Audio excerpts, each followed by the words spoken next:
Niño Dios, las super sociedades el 24 de diciembre y que realmente presentan unos retos importantes porque amplían de manera significativa el espectro de compañías que tienen que implementar el SagriLab. Eh, y bueno, resuelve yo creo que de manera muy acertada muchas de las dudas y de preguntas que se habían venido presentando desde el 2016. Entonces, bueno, esperamos junto con Alejandra poder darles un repaso de cuáles fueron los principales cambios por parte de las super sociedades a la norma. Nos ha gustado recibir sus preguntas con anterioridad, porque muchas veces uno llega ya con algo que quiere saber. En el proceso de inscripción recibimos más de 123 preguntas, muchas de ellas comunes. Entonces logramos, digamos que hacer una consolidación de esas dudas que tenían ustedes al momento de inscribirse y tratamos de hacer un esfuerzo de poder responder esas preguntas a lo largo de la presentación. Mm, Así eh, es, Jorge. como lo dijo Natalia, vamos a hacer una presentación, vamos a tener prácticamente 8 temas con los que vamos a buscar responder esas preguntas y al final, si quedan preguntas sin responder, les agradecemos que las vayan incluyendo en la parte de Q&A para poder revisarlas. Vamos a tener también unas encuestas corticas que nos van a ayudar a medir un poco cómo perciben ustedes todos los cambios de la sociedad. Entonces, pues, Ale, porfa, preséntate rápidamente para iniciar. Bueno, buenos días a todos, qué gusto saludarlos. Como les mencionaba Jorge, tuvimos una muy buena audiencia que se inscribió y que nos está acompañando el día de hoy, más de 400 inscritos, lo cual nos hace muy contentos y sabemos que podemos o somos sus líderes aliados en estos procesos. Mi nombre es Alejandra Galeano y soy gerente de servicios forenses del equipo de PwC y bueno, hoy estamos para hablar sobre este tema que a muchos nos apasiona. Entonces, sigan conectados y cualquier cosa nos escriben en el chat o en las preguntas de Q&A. Excelente. Seba, sigue por favor con la siguiente lámina. Sí, y sí. Bueno, digamos que en este punto pues vamos a activar una de las primeras preguntas de la encuesta y quisiéramos pues digamos que revisar un poco cuáles fueron los principales cambios que marcó el SagriLab con el cambio de la circular básica jurídica. Sí, al siguiente slide, Sebas, por favor.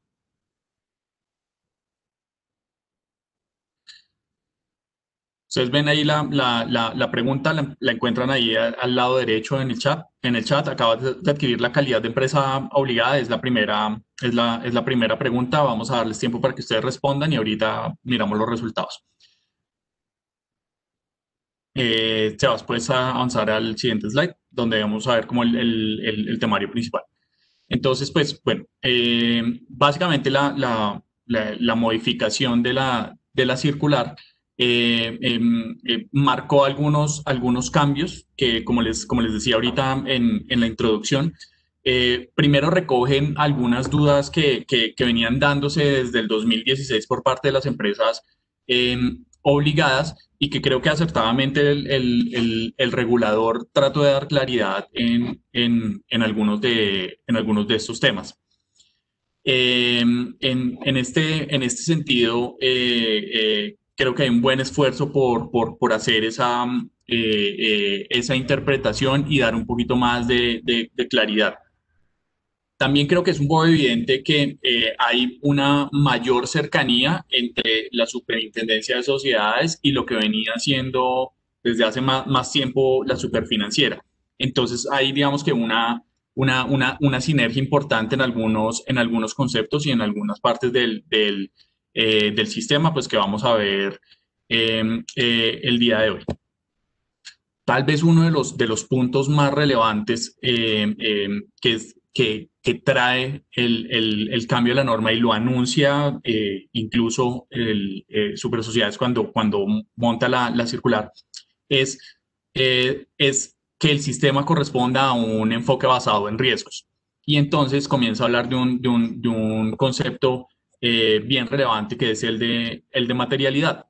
Entonces, en este concepto, un poco con este concepto, un poco lo que busca las super sociedades es decirle a las empresas, miren, este sistema realmente usted lo tiene que montar sobre aquellos asuntos que sean más relevantes e importantes para la organización. El concepto de materialidad viene de una herencia contable, es decir, uno puede calcular la materialidad desde un punto de vista contable y hacer asociar la materialidad con aquello que es importante en la empresa, ya sea por los conceptos de los estados financieros o hacer un análisis cualitativo un poco de la materialidad, que es un poco lo que intenta decir las super sociedades, en términos de aquello que es realmente importante para la organización. ¿Listo? Entonces, pues vamos a tocar 7 temas grandes, entonces las nuevas disposiciones, y vamos a hablar rápidamente de las empresas obligadas, algunos de los cambios que están en las definiciones, ahí vamos a hablar del beneficiario final, que es un cambio, me parece bien relevante. Algo que resultó de gran interés para ustedes y son las responsabilidades a nivel de estructura del oficial de cumplimiento, representante legal y miembros de junta directiva. Luego vamos a hablar un poco del enfoque de riesgos. Vamos a pasar por los requerimientos de debida diligencia y debida diligencia intensificada para luego terminar un poco con las señales de alerta, el monitoreo y los plazos de cumplimiento de la circular. Incluimos otra pregunta y era si ya habían empezado con la implementación del SAGRILAB. Entonces, Sebas, creo que podemos avanzar, por favor, al primer punto, el de disposiciones de las empresas obligadas. Y ahí le doy la palabra a Alejandra para que comience con esta parte. Bueno, listo. Ya recibimos sus respuestas del poll número 1.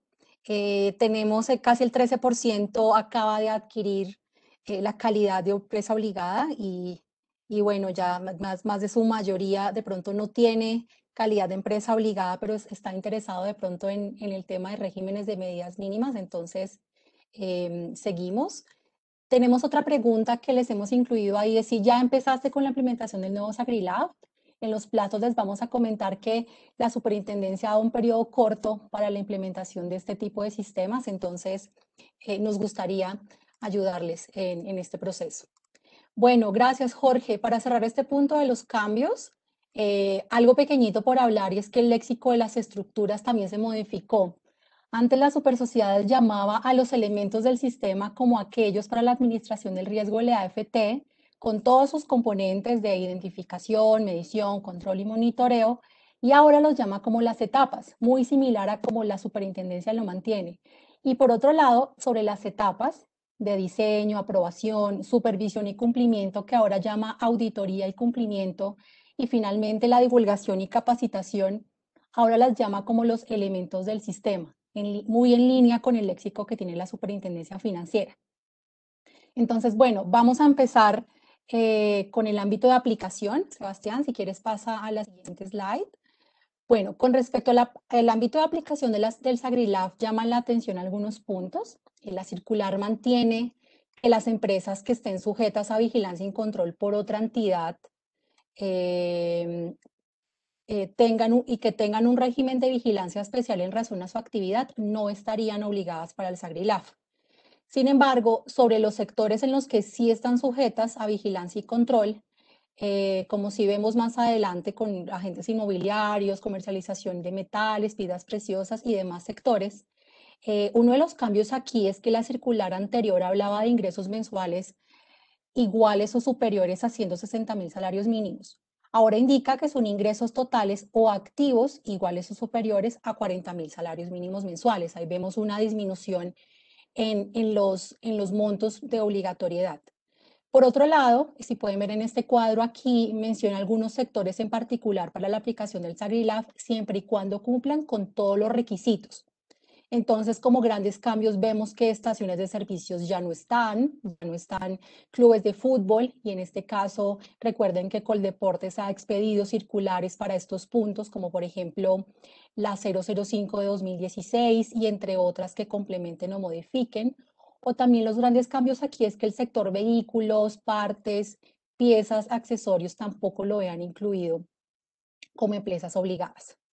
Sobre agentes inmobiliarios, la actualización incluyó una pequeña definición sobre qué entendía por este concepto, incluyendo además la permuta, e indicó que también las empresas que en el año inmediatamente anterior hayan realizado negocios o transacciones iguales o superiores a 100 salarios mínimos, fueran nacionales o extranjeras, estaban obligadas.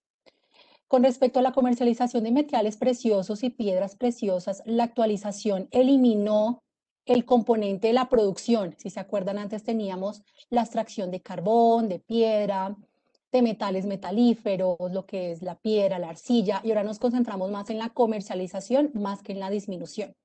Y en la misma vía, las supersociedades disminuyó a 30.000 salarios mínimos la obligatoriedad. Sobre servicios jurídicos no tuvimos ninguna actualización, siguió igual los montos obligados. En el sector de servicios contables, la actualización eliminó las actividades de agencias de cobranzas, de oficinas de calificación crediticia y como sujetos obligados por estos rangos mínimos en ingresos. En el sector construcción de edificios se le agregaron las obras de ingeniería civil. Esto quiere decir que no únicamente es aplicable para la construcción de edificios residenciales o no residenciales, sino también lo que es construcción de carreteras, vías de ferrocarril, proyectos de servicios públicos y en general las obras de ingeniería civil. Finalmente, uno de los grandes cambios fue la mención del tema de activos virtuales. Primero, porque sabemos que en todos los sectores de la economía es tendencia, fintech, demás. Segundo, porque hay operaciones que ahora están más en la mira de los reguladores. Entonces, esta actualización no fue ajena a determinar ingresos y activos mínimos para ser obligadas. Pero recuerden que no únicamente es para aquellas que realicen las actividades, sino también para quienes reciban los recursos correspondientes de activos virtuales. También indica las supersociedades que se debe cumplir con un proceso de debida diligencia intensificada para conocer a sus contrapartes. Listo. Y finalmente, para estas disposiciones se incluyó el régimen de medidas mínimas que hablaremos más adelante en el capítulo de estructura organizacional, debido a que se incluyeron nuevos responsables de la administración en este punto, pero acá pueden ver los ingresos y activos mínimos para estar obligados, toda vez que en su mayoría corresponden a estas actividades financieras no designadas o a PFND. Bien, Sebastián, si quieres sigamos a la siguiente slide, por favor. Bueno, si bien el capítulo número 9 de la Circular Básica Jurídica ya hablaba de estos sectores de supervisión especial, la supersociedad se incluyó dentro de este capítulo de lavado de activos a las empresas como lo son el autofinanciamiento comercial, las empresas de libranza, de mercadeo multinivel, los fondos ganaderos, y aquí incluyen aquellas sociedades que realizan factoring. Destacamos que, por consideración de las supersociedades, se podrá impartir en cualquier momento la instrucción específica de cualquier empresa que esté obligada para que implemente el SAGRILAF o implemente el régimen de medidas mínimas, con lo cual todos debemos estar en cierta manera preparados para que en algún evento la Superintendencia Financiera nos obligue en la aplicación. Listo, Jorge, sigue por favor con las definiciones. Gracias. Listo. Bueno, tuvimos algunas respuestas sobre la segunda pregunta de si ya habían empezado con la implementación del SAGRILAF. Vemos que está como muy reñido. Hay un poco más de respuestas, cercano al 52% de las personas que respondieron que nos cuentan que sí, que ya empezaron, y el 48% que aún no. Entonces, bueno, está como reñido el tema. Es muy interesante esto que acaba de mencionar Alejandra, porque, bueno, digamos que para las empresas que ya venían siendo obligadas, van, digamos que en ese camino de madurez del sistema, digamos que adoptar estos cambios les puede resultar más fácil, pero vemos que hay un gran grupo de compañías que adquieren la calidad de obligadas en este momento a implementar el SagriLab, sobre las cuales realmente pues, van a tener que entender algunos de los conceptos y implementar esto por primera vez. Bueno, vamos con algunas de las nuevas definiciones. Vemos acá una de las preguntas que se concentran principalmente en el beneficiario final, los PEPs, y un poco algunos temas de listas y señales de alerta. Sigue, Sebas. Entonces, bueno, el primer tema relevante, y creo que ahí dieron una claridad interesante, fue el de beneficiario final. Entonces, recordemos que en la versión anterior, el beneficiario final estaba definido como aquella persona natural que tenía una participación igual o superior al 25% de la sociedad. En la práctica, este era uno de los puntos que más problema le daba a las empresas obligadas. Porque esta identificación, digamos que no es fácil.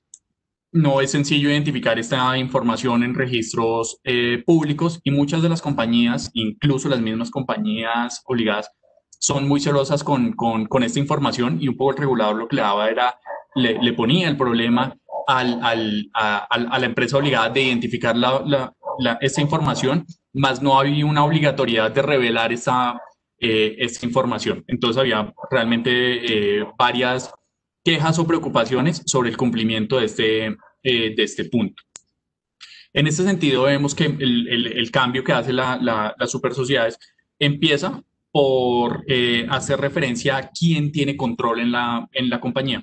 Me parece que es una oportunidad muy adecuada, o una medida adecuada, porque dice, ok, si usted no puede identificar al beneficiario final de alguna forma, tiene que entender como aquel el que tiene control. Y aquí se alinea bastante con lo que venía aplicando Superintendencia Financiera.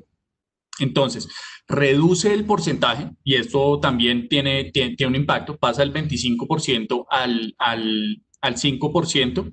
Eso quiere decir que si antes máximo 4 personas naturales podían ser los accionistas, los beneficiarios finales, ahorita estamos hablando de un grupo cercano a 20 personas, y eso tiene su impacto. La circular entonces está diciendo que hay 3 características del beneficiario final. Primero, sigue siendo la persona natural. Y ahí, en la mayoría de los casos, se identifica la persona jurídica y el accionista persona jurídica, pero no siempre se va a la persona natural. Esto no cambia. Hay que identificar la persona natural. Segundo, bueno, dice la persona natural que, actuando individual o conjuntamente, ejerza control sobre la persona jurídica en los términos del artículo 260 del Código de Comercio. Y en el recuadro gris oscuro ustedes ven qué es lo que dice ese artículo, y un poco lo que establece es que cuando hay calidad de control, se debe subir hasta la compañía que tiene el control, es decir, las matrices, y allá es donde finalmente están los beneficiarios finales. Luego dice, bueno, la persona natural que tenga directo o indirectamente el 5%, pero el real cambio está en ese numeral C, que es el que está en comillas en el recuadro rojo, y que dice, cuando no se identifique a ninguna persona natural bajo estos supuestos, la persona natural que ostente el cargo de representante legal o que ostente una mayor autoridad en relación con las funciones de gestión de dirección de la persona jurídica, será el que va a ser entendido como el beneficiario final. Esto, digamos que es una herramienta valiosa. Al final de cuentas, se podría tomar el representante legal como el beneficiario final. Sin embargo, aquí digamos que la norma está diciendo cuando no se identifique, cuando no sea posible identificarlos con los anteriores numerales.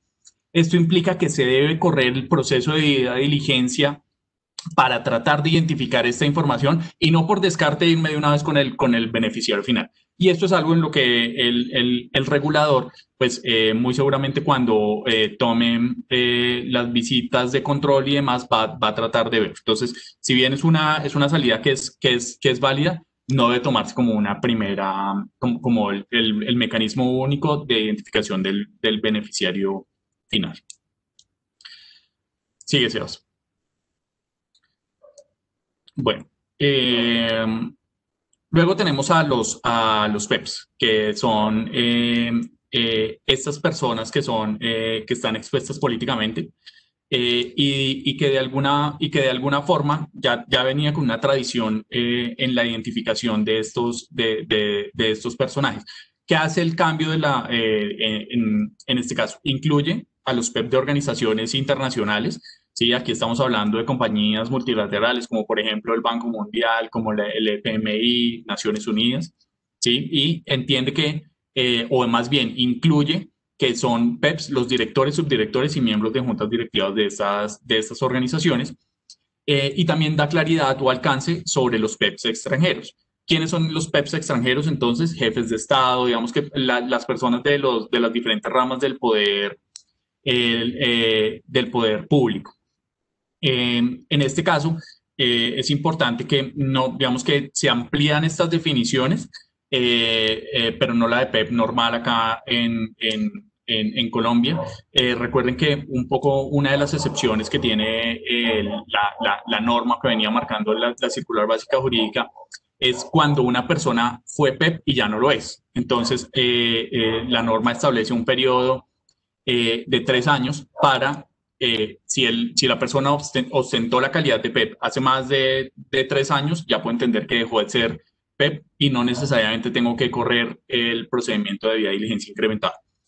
Uno de los requisitos principales sobre los PEP es que requiere sí o sí que cuando se identifiquen se realicen procedimientos de debida diligencia intensificada. Acá no hay interpretación. Siempre que haya un PEP identificado en las compañías o en el proceso de debida diligencia, se tiene que correr una debida diligencia intensificada e incluye algo que es nuevo, y es que se debe obtener una aprobación del empleado de jerarquía superior para la vinculación o para la contratación de la relación comercial. Entonces, sí hay un paso de aprobación por una persona de un nivel jerárquico superior.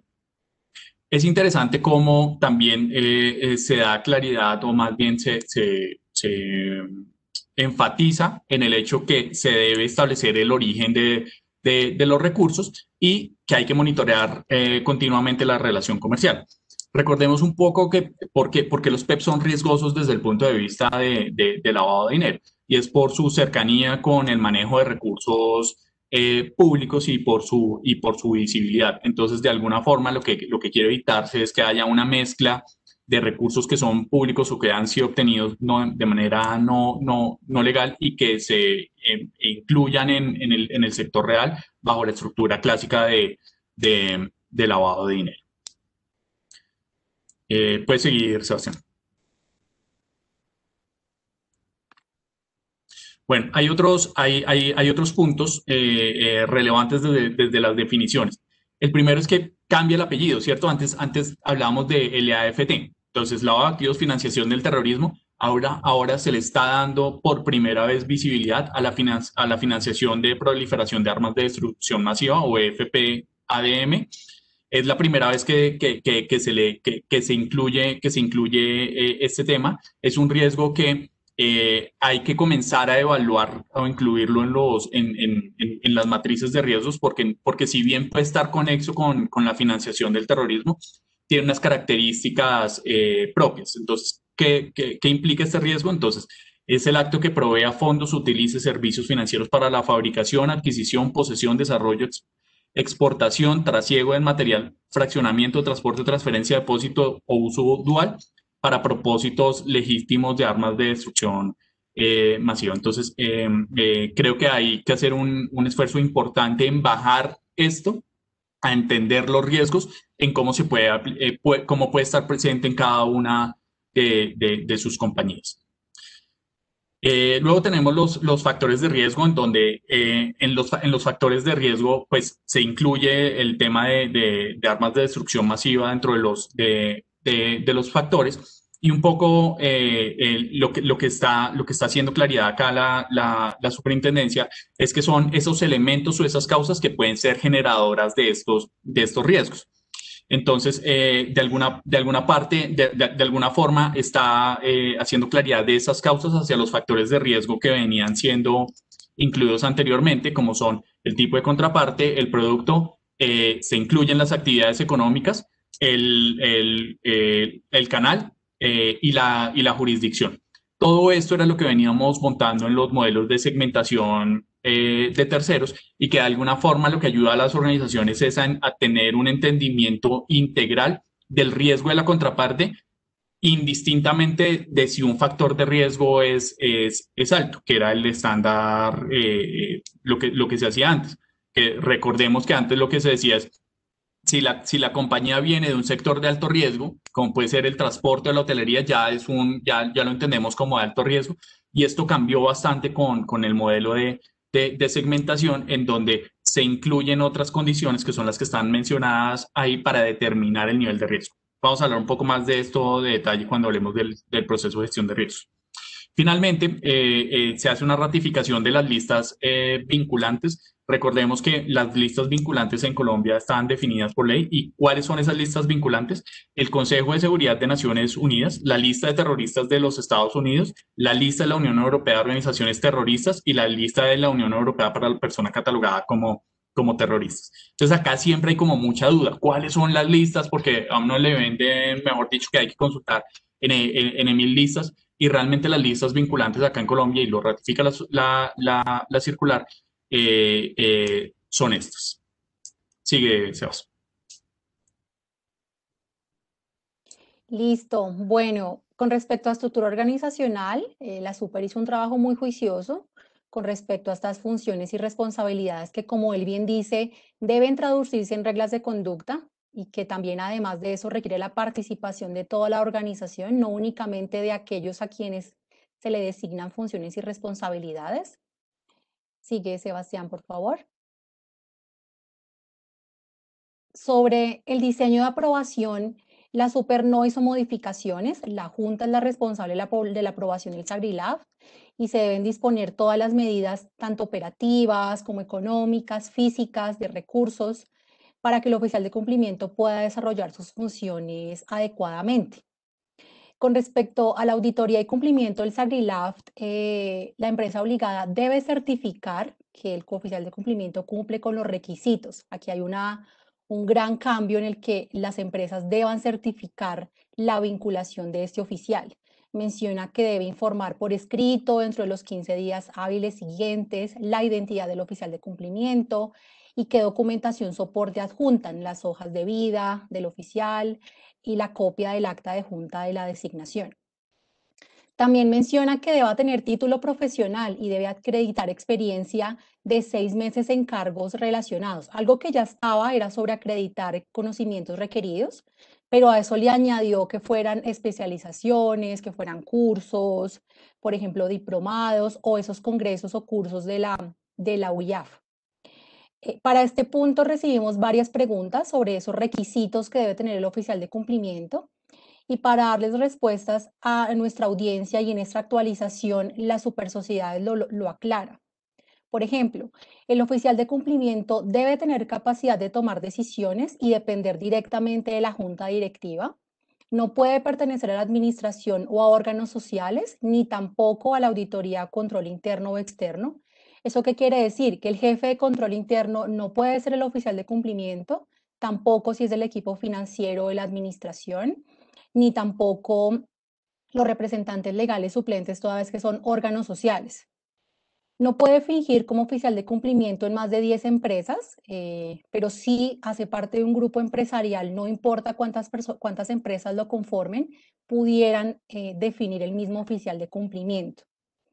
Y algo que drásticamente fue, y la anterior circular mencionaba, es que no podrían contratarse con terceros las funciones asignadas al oficial de cumplimiento y tampoco aquellas relacionadas con las operaciones sospechosas o la determinación de situaciones inusuales. En esta actualización, la Super sí le abre la puerta a que las funciones del oficial de cumplimiento puedan ser realizadas por personas no vinculadas laboralmente a la empresa, demostrando, por supuesto, que se cumplieron con todos los procesos de debidas diligencias o debidas diligencias incrementadas para el conocimiento de esta persona. Y finalmente, la empresa deberá determinar el perfil del oficial de cumplimiento, incluyendo tanto qué inhabilidades e incompatibilidades pudiera tener, como ya les hablamos en los requisitos, qué administración de conflictos de interés pudiera manejar, cómo declararlos, y otras funciones específicas que se le designen para que se evalúe si este perfil debería ser y si este oficial de cumplimiento debería ser reconsiderado o no. Sigamos, Sebastián, por favor. Sobre estas nuevas responsabilidades, claves del oficial de cumplimiento, que mínimo una vez al año se deben presentar informes a la junta directiva. Recordemos que antes las supersociedades hablaba de 6 meses.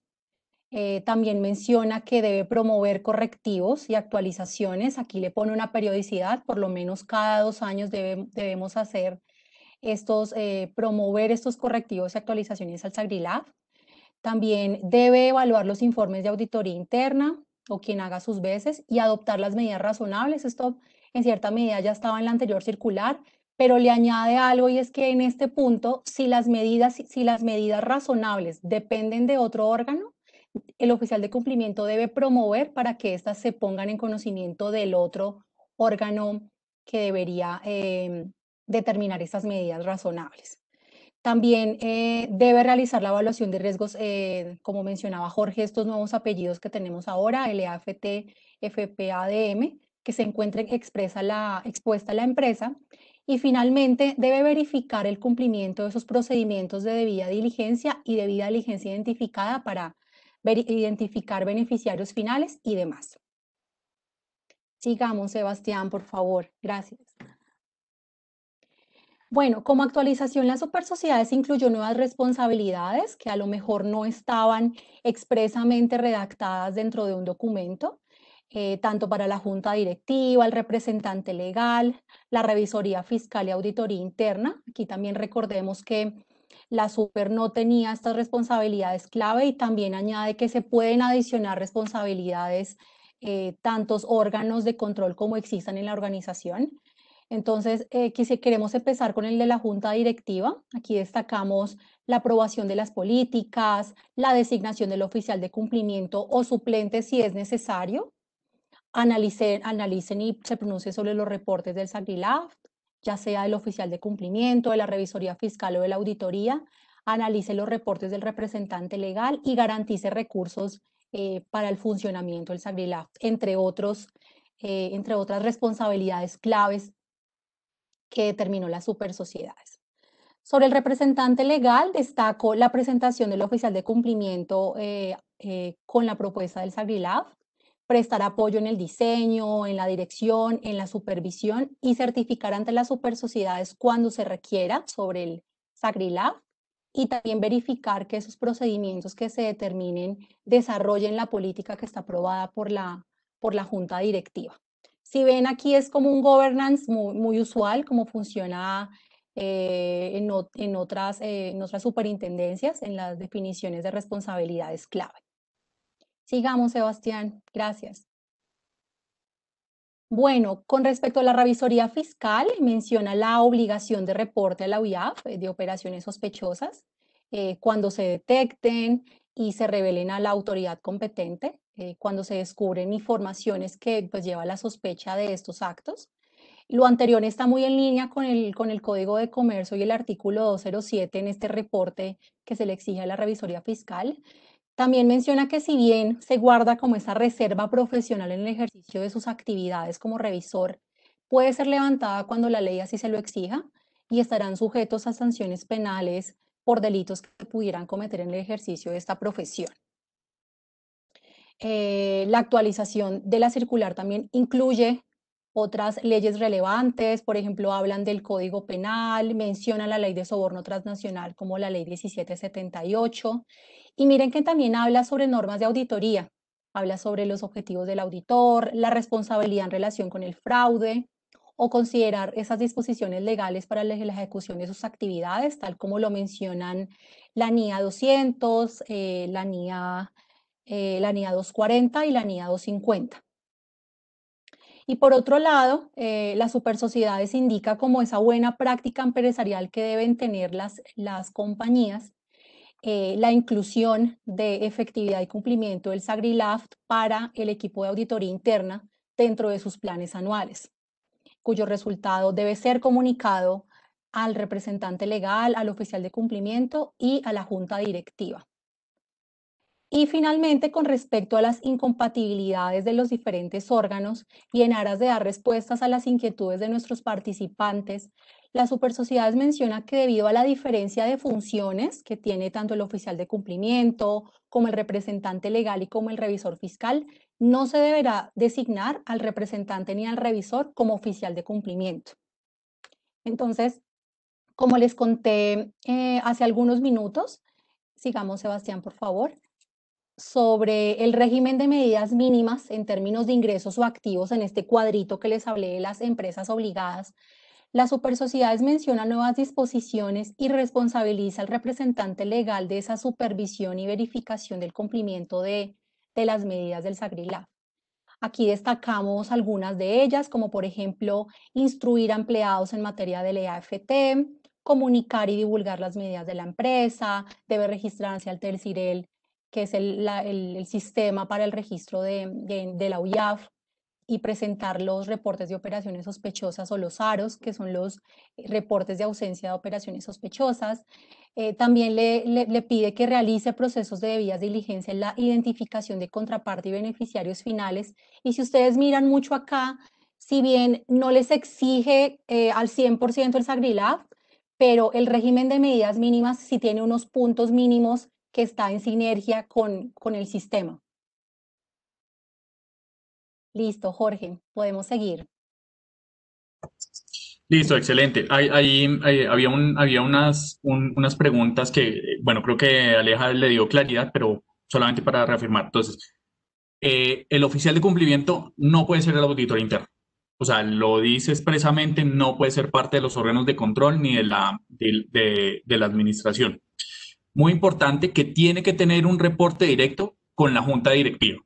¿Sí? Entonces, ojo, porque esta es una de las condiciones que no es fácil de conseguir. Y finalmente quisiera también complementar con una obligación que le está dando al representante legal y a la junta directiva de dar los recursos a nivel operativo, financiero, mejor dicho, darle todo el apoyo al oficial de cumplimiento para que se pueda implementar de manera adecuada el SAGRILAB. Esa es una obligación de la misma junta directiva o el máximo órgano de la organización.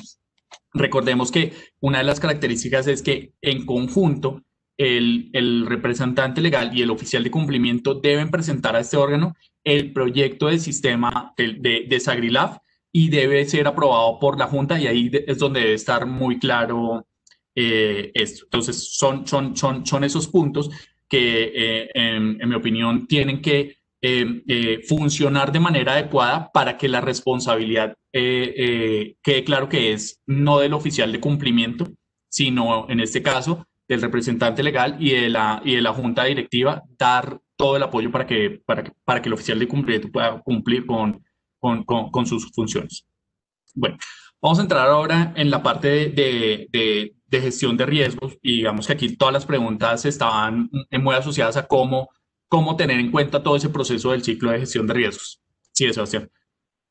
Entonces, pues, digamos que los sistemas de gestión de riesgos tradicionalmente que han sido adoptados acá en Colombia por los reguladores tienen una herencia de lo que ha pedido Gafi y que están muy relacionados entre sí con estándares como ISO, con el estándar australiano y con el modelo COSO RM como uno de los modelos de control interno más reconocidos y aplicados en el mundo.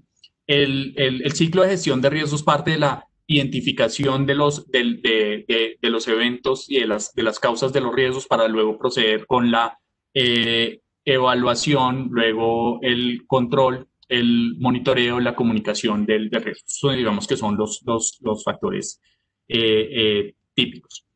Entonces, ¿qué nos dice la circular acá? Entonces, hay, digamos que dos mecanismos que ayudan a la gestión de riesgos. Uno de ellos es la matriz de riesgos, en donde se consolida ese ejercicio de identificación de los factores. Y hay otro que es el modelo de segmentación de terceros, que ayuda ya más en el proceso de debida diligencia para poder determinar el nivel de riesgo de las contrapartes y poder definir el nivel de debida diligencia requerir. Entonces vamos a hablar en primera instancia de ese, digamos que de ese modelo de segmentación de terceros.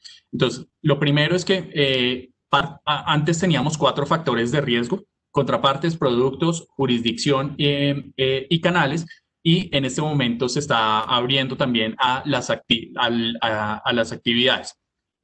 Nosotros, particularmente cuando apoyábamos algunas de las empresas, incluíamos las actividades dentro de los productos, ¿sí? Como le damos visibilidad a las actividades.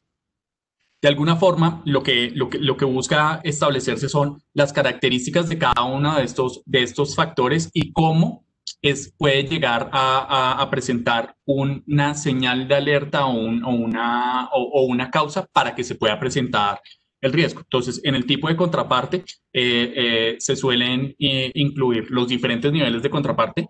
Entonces, no es lo mismo un riesgo para un empleado que para un proveedor, para un contratista o un socio. Tienen niveles de exposición diferentes. Ahí es donde está un poco toda lo asociado a la estructura jurídica de la contraparte. Entonces, no es lo mismo si es una sociedad unipersonal, así es una persona natural o así es una fundación. Entonces, hay que darle, digamos que unos pesos a esos tipos de contrapartes. La historia, la antigüedad, un poco el sector de la economía y demás. Bueno, en los productos hay productos que generan una mayor exposición al riesgo, y creo que aquí es claro pues que hay ciertas industrias y productos que tienen un mayor riesgo, y entonces pues son los que buscan dársele visibilidad acá. En los productos también solemos incluir la transaccionalidad, ¿sí? Si hay operaciones en moneda extranjera, si hay giros internacionales, esos tipos de operaciones suelen incluirse acá en los productos, porque de alguna forma esa transaccionalidad es la que da un indicador de si se aumenta el nivel de riesgo. En la jurisdicción somos unos completos convencidos que no basta con irse por la jurisdicción donde está domiciliada la actividad, que es donde está el registro en la Cámara de Comercio, donde está registrado, porque hay 2 elementos. Uno, el primero, dónde desarrolla las operaciones. Quizá ese elemento es más importante o más relevante que dónde está registrada. El ejemplo típico es que yo puedo estar registrado hoy acá, pero puedo tener operaciones en el Catatumbo, por ejemplo, o en el Cauca, que son zonas de alto riesgo, al menos de orden público. Y segundo, ¿dónde me está pidiendo los servicios o los bienes? Entonces, la conjugación de esos 3 factores son los que nosotros recomendamos que estén en la jurisdicción. Hay mediciones a nivel tanto local como internacional de esos niveles de riesgo por jurisdicción. Hay diferentes listados que pueden utilizarse para ayudar a eso. Las actividades están asociadas a digamos que mis servicios y cómo pueden estar prestando o incrementando el nivel de riesgo. Y mire que es diferente el producto a la actividad. Entonces, si se dedican a la actividad, por ejemplo, algo de intermediación con activos virtuales, que es algo súper novedoso en la norma, entonces esa misma actividad hace que haya una mayor propensión al riesgo. Y bueno, los canales son por donde estoy transando.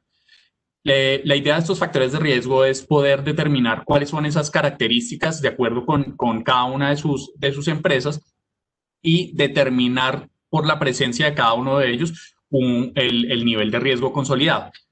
Nosotros acá solemos implementar un modelo de score de riesgo, algo más bien sencillo, que son las características de cada uno de estos factores, asignándole unos pesos, en donde a mayor cantidad de factores, pues mayor puntuación va a obtener, y eso y al final se define si es bajo, medio o alto el nivel de riesgo, y tiene que tener una relación directa con los niveles de debida diligencia. No hay que olvidar que dentro de los factores de riesgo hay que incluir tanto los temas de lavado de activos, financiación del terrorismo y proliferación de armas de destrucción masiva. Sigue, Sebas. Pasamos a la parte, digamos que de la matriz de riesgos, y la matriz de riesgo de alguna forma es donde se consolida todo el ejercicio del ciclo de gestión de riesgos. Entonces, acá hay algo nuevo y es que se le debe dar una visibilidad a los riesgos asociados, y eso es pura herencia de la superfinanciera. Y los riesgos asociados son el riesgo legal, el reputacional, el operativo y el riesgo de contagio, pero debe haber una consolidación del perfil de riesgo por cada uno de los factores. Entonces, de alguna forma sí hay un ejercicio donde debe ampliarse la construcción de la matriz de riesgo para darle visibilidad a estos riesgos asociados. La calificación de riesgo inherente, digamos que se mantiene. Esto es muy importante que sea un ejercicio, a nosotros nos gusta hacerlo de una manera muy interdisciplinaria en la organización, y por ende consideramos que no es algo prudente que sea un ejercicio solo del oficial de cumplimiento.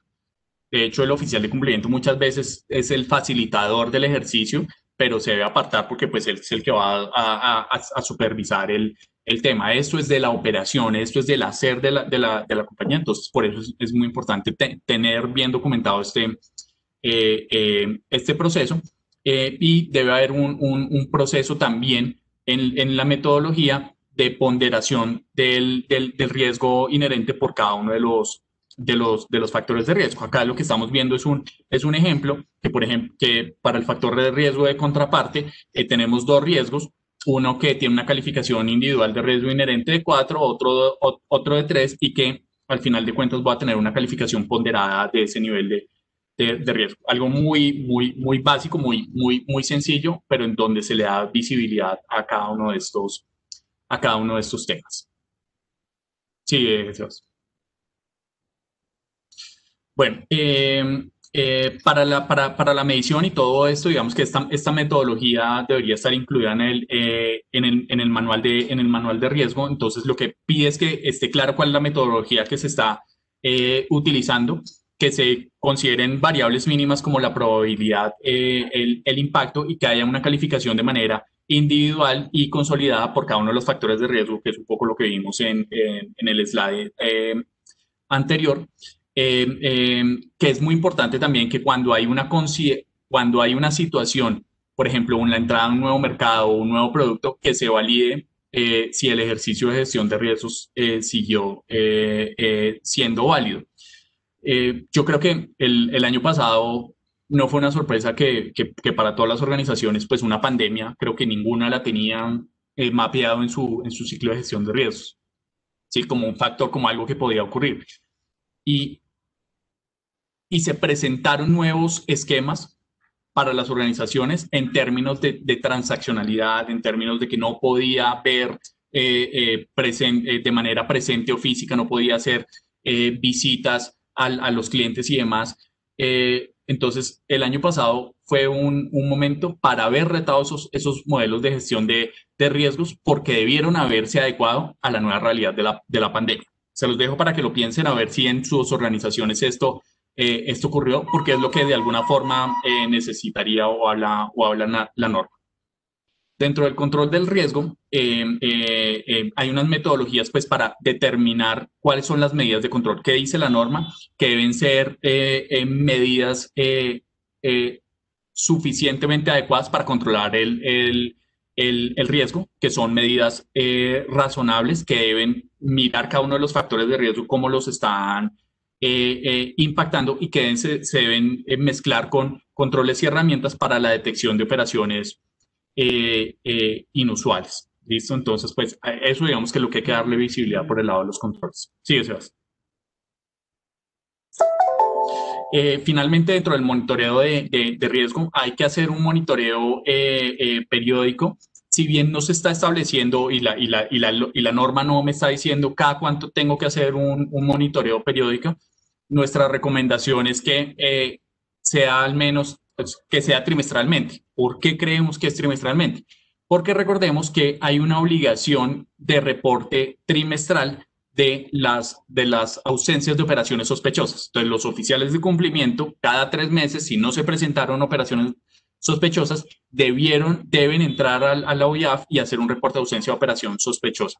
Creemos que que esos procesos de monitoreo, cuando se atan a esos periodos de reporte, le dan la herramienta al oficial de cumplimiento para tener el soporte y decir, efectivamente, no tengo que reportar. ¿Sí? De otra manera es como, ¿qué hago? ¿Será que se presentaron o no se presentaron? No, pues no, a mí no, nadie me ha dicho nada, no he notificado nada, pues digo que no. Pero esto le da una herramienta que puede ser utilizada objetivamente para este. Sigue, Sebas. Dale, dale.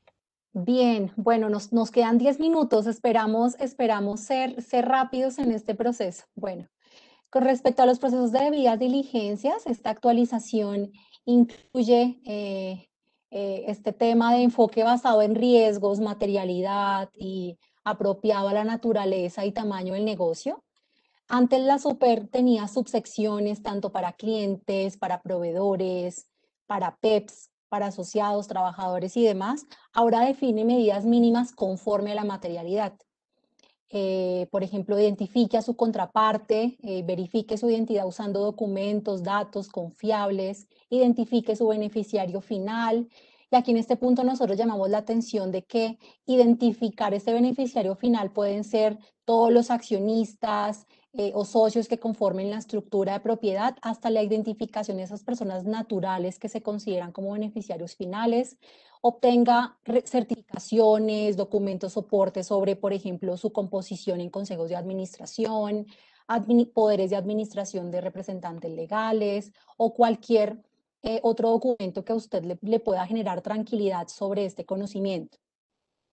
También la Super menciona entender y obtener información sobre ese propósito y carácter que se pretende dar a la relación comercial y hacer una debida diligencia continua, no únicamente en el momento de vinculación, y examine las transacciones, tenga un sistema de monitoreo a esto para que usted se asegure que sean consistentes con la actividad comercial que la persona le ha declarado, el perfil de riesgo que usted defina sobre las contrapartes y la fuente de los fondos.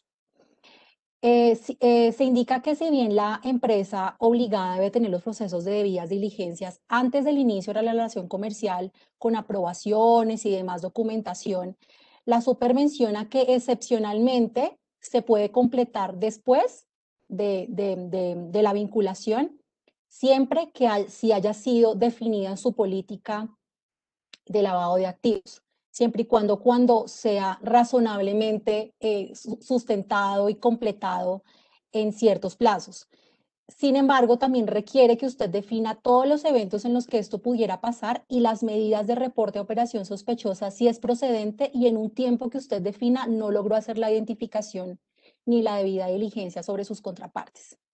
Sobre elementos que pueden soportar la debida diligencia, la Super menciona que podrán diseñar y definir formatos. Aquí obviamente no obliga a que se definan formatos, dice que podrán diseñar y definir formatos.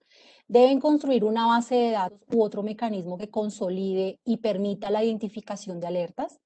Y el monitoreo de actualización del proceso de debida diligencia deberá ser como mínimo cada 2 años o siempre y cuando sea necesario, no solamente en el momento de su vinculación. Sigamos, Sebastián, por favor. Hay ciertas consideraciones adicionales, por ejemplo, requerir que las empresas reglamenten la forma en que cómo se maneja el efectivo, no hubo modificaciones. Y en este punto, para dar respuesta a las inquietudes de nuestros participantes, nosotros sugerimos que se puedan definir umbrales, patrones transaccionales, aprobadores especiales para estos procesos, controles duales, demás, para que se pueda definir esa forma de cómo se reglamenta el efectivo en su organización. Con respecto a la comercialización de productos de ventas masivas o retail, la actualización de la circular menciona que si por la naturaleza de estos productos no puede haber una debida diligencia fácil y eficiente, se concentren los esfuerzos en esa detección de operaciones sospechosas. Entonces, otra vez llamamos la atención de los sistemas de monitoreo que estén en estos casos. Y finalmente, sobre activos virtuales, como les mencionaba hace un momento, sí se deben adoptar medidas razonables para identificar esta contraparte y que la Super, en el caso que lo requiera, puede solicitar reporte de estas transacciones asociadas con activos virtuales. Sigamos, Sebastián, por favor. Bueno, con respecto a la debida diligencia avanzada, aquí menciona algunos procesos, por ejemplo, obtener las aprobaciones de instancias o empleados de jerarquía superior, se establezca el origen de los recursos y se realiza un monitoreo continuo e intensificado de la relación contractual. Aquí nosotros, ¿qué sugerimos y qué llamaríamos como debida diligencia? Por ejemplo, verificaciones a través de visitas, entrevistas u otros medios similares, documentación adicional, como la confirmación de referencias, que se haga un mapeo o procedencia de productos. Y algunas empresas, estos procesos de debidas diligencias intensificadas deciden tercerizarlo a expertos que se dedican en consultar fuentes privadas o públicas y tengan un dictamen más certero sobre estos resultados. Pero entonces, ¿a quién aplica este proceso? Este proceso aplica a las contrapartes que como resultado de ese enfoque basado en riesgos de debidas diligencias, ya sea por operaciones, productos, canales o los países o demás características particulares que tenga su contraparte, usted haya considerado como que es de alto riesgo. Aplica también para aquellas contrapartes en jurisdicciones de alto riesgo o países no cooperantes. Y aquí la circular obliga a que usted como empresa vigilada haga un monitoreo permanente sobre cuáles son estos países dentro de las páginas web dispuestas en aras de que implemente esas medidas cuando sean pertinentes, no cuando la super se lo exija. Y también para PEP, como ya Jorge lo explicó en las definiciones de PEP nacional y extranjero. Finalmente, sobre este punto, los activos virtuales también requieren de esa debida diligencia incrementada para que usted identifique el beneficiario final de la transacción. Listo, Jorge, podemos seguir. Listo, bueno, voy a pasar rápidamente esta parte porque nos queda ya poco tiempo. En términos de las herramientas y aplicativos tecnológicos, un poco lo que busca la norma en este caso y el regulador es que esté de acuerdo con el perfil de riesgo y la complejidad de las operaciones. Entonces, si es una empresa de consultoría, es una empresa pequeña, que no tiene un nivel de complejidad importante, pero que sus transacciones son importantes, pero que no tiene mucha transaccionalidad, de repente no va a tener que tener un sistema súper robusto y complejo para identificar operaciones sospechosas.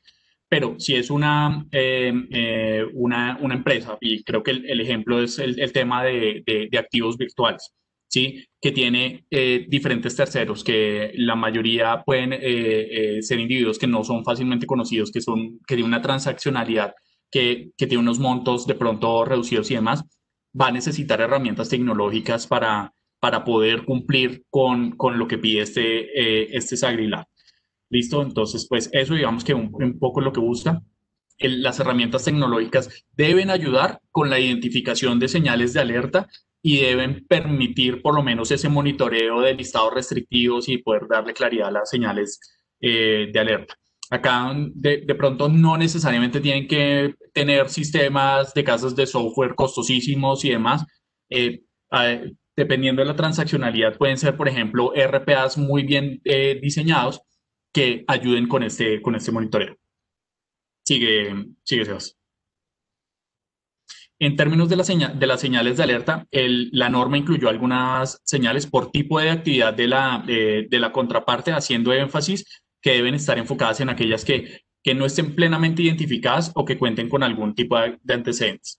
En relación con las operaciones o los negocios o contratos, entonces lo que dice es que se deben definir señales de alerta cuando tengan por objeto volúmenes altos de efectivos sin justificación, precios inusuales, es decir, precios por debajo del mercado, costos que no son consistentes, altos costos en este caso, que los negocios no estén por escrito, perdón, que estén los terceros ubicados en países de alto riesgo, que las donaciones de pronto no tengan un beneficiario final aparente, que haya consolidación de giros internacionales en un solo tercero y que que estén asociadas a actividades económicas ilegales, como lo puede ser el contrabando o como el uso inadecuado de sustancias controladas. Finalmente, sobre el uso del efectivo, un poco las señales de alerta están en mirar cuando el efectivo proviene de jurisdicciones de alto riesgo, cuando no es posible determinar el origen de los recursos, cuando hay inconsistencia entre la documentación, soporte y la transacción. Y mire que uno de los factores acá es, si el tercero no me quiere dar información, yo tengo que tener eso ya como una señal de alerta. Sí, esa era una de las preguntas. ¿Qué hago si yo pregunto y no me dan información? Pues eso es una señal de alerta. Y si ya es un cliente actual o si es un proveedor actual, pues debería considerarse si eso es una operación sospechosa o no, ¿no? Divisas que no concuerdan con el perfil de la empresa o de la persona, el transporte efectivo, ¿sí? Entonces aquí el transporte efectivo es cómo se está haciendo y si se está haciendo a través de compañías que están reguladas o no, préstamos en el extranjero en efectivo. Sí, ya con esto creo que terminamos, ¿cierto, Val? Sí, sí, señor. Gracias, Jorge. Bueno, sobre los plazos de aplicación, Sebastián, si quieres sigue la siguiente slide, por favor. Las empresas que ya se encontraban obligadas a la aplicación del SAGRALF en su momento y ahora el SAGRILAFT, deben ajustar estos procesos a más tardar el 31 de mayo del 2021 y aquellas empresas que adquieran su calidad de obligadas, es decir, con todo lo que ya les hablamos en ese cuadrito de las empresas obligadas, a 31 de diciembre de cualquier año, tendrán a más tardar 6 meses, casi, 31 de mayo del año siguiente para implementar el SAGRILAF. Si al 31 de diciembre la empresa deja de cumplir con esos requisitos para ser obligada, debe cumplir un periodo mínimo de permanencia. La SUPER menciona que debe ser de 3 años si usted en su momento fue obligada y de 1 año para el régimen de medidas mínimas. Entonces, para que tengan presente que aquí, antes las super sociedades daba un plazo de 12 meses para esa actualización, ahora solamente lo da para casi 6 meses. Y con respecto a las sanciones, el numeral 3 de la ley del Código de Comercio señala que la supersociedades está facultada para imponer esas sanciones o multas, ya sean sucesivas o no, una sola única vez, por ejemplo, hasta 200 salarios mínimos mensuales para quienes incumplan sus órdenes, la ley o los estatutos. Listo. Gracias, Ale. Les tenemos una pregunta en el poll. Queremos preguntarles si ustedes cuentan con esa estructura o recursos adecuados para la implementación del SAGRILAFT. Gracias por sus respuestas. Sí, en ese punto también, si uno mira todos los requisitos, todo lo que hay que hacer y al final mira las sanciones, dice 200 salarios mínimos, ¿de verdad? O sea, suena bastante poco, pero lo que queremos decirles acá es, tengan en cuenta que el riesgo más importante acá es un tema reputacional, que, que puede implicar que los terceros, si ustedes se ven inmersos en una operación de lavado de dinero, pues no quieran operar con ustedes, que los bancos les cierren las puertas, pues no se dejen guiar de, ok, la multa es muy bajita y se puede soportar, porque muchas veces el riesgo reputacional es más grande. Les Y de agradecemos contagio y demás. el riesgo de contagio también. Les agradecemos mucho por la participación. No quisiéramos pasarnos más de los 5 minutos que ya nos pasamos. De verdad, les agradecemos su participación. Vamos a poner la presentación en nuestra página web y luego vamos a subir el video de este webinar para que lo puedan escuchar después. Por favor, déjenos sus preguntas. Esperamos haber respondido la mayoría de ellas, pero si no, por favor, escríbanos. Están los correos electrónicos de nosotros. Mónica Jiménez, que es la social líder de nuestro equipo. Aleja, Diego y yo vamos a estar muy pendientes de responder estas preguntas y, por supuesto, ojalá los podamos acompañar en este proceso de implementación del sistema. Tenemos mucha experiencia que sabemos que podemos ayudarles y también aprender de ustedes. Así es, Jorge. Muchísimas gracias a ustedes por su disponibilidad y por su atención. Que tengan un buen día. Buen día para todos.